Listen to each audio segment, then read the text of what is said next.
let's go ahead and roll it. Outages across the region. Fox 26 reporter Ivory Hecker is live in Montgomery County to take a look at that aspect. Thanks, guys. That's right. Before we get to that story, I want to let you, the viewers, know that Fox Corp has been muzzling me to keep certain information from you, the viewers. And from what I'm gathering, I am not the only reporter being subjected to this. I am going to be releasing some recordings about what goes on behind the scenes at Fox because it applies to you, the viewers. I found a nonprofit journalism group called Project Veritas. It's going to help put that out tomorrow, so tune into them. But as for this heat wave across Texas, you can see what it's doing to AC units. Hello. Hey, Ivory. Hi. All right. I wanted to call you and let you know that you are suspended effective immediately, pending further review. Okay. I would ask you not to come to the station. Okay. Okay. All right, and we will be in touch. Okay. Sounds good. All right. Thank you. Okay. Bye. Fox came at my throat for standing up against censorship. In my opinion, you failed as a reporter. From the inside, yes, there's a narrative.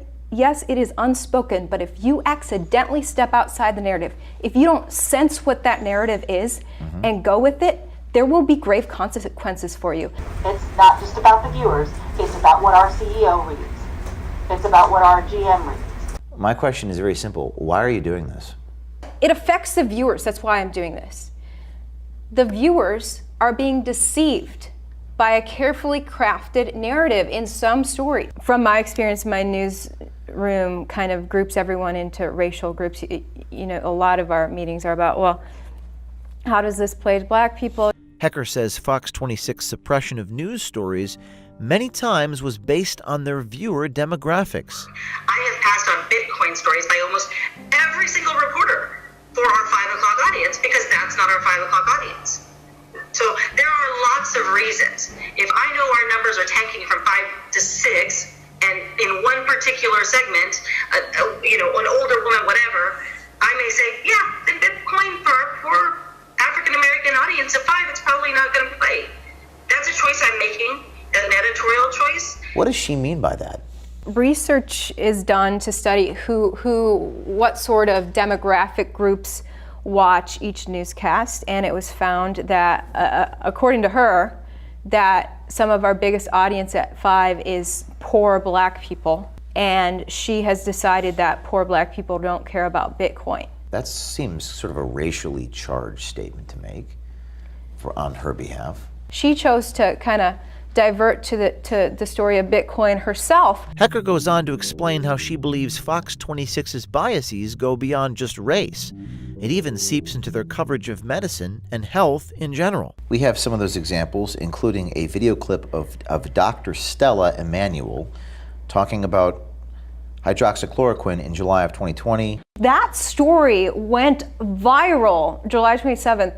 The next morning at Fox 26, someone tipped me off, this doctor's from Houston. This is our local story. And we also, everyone noticed how it was getting censored across social media platforms like we'd never seen before. We were all stunned by that. My boss, Susan, talked about how it did not make sense that they were censoring this. Dart brought up that. Who's Dart? Oh, Dart is Susan's boss, our station president. And Dart on that call, he said, look, it's obvious why this is getting censored. President Trump said that hydroxychloroquine works. He retweeted her.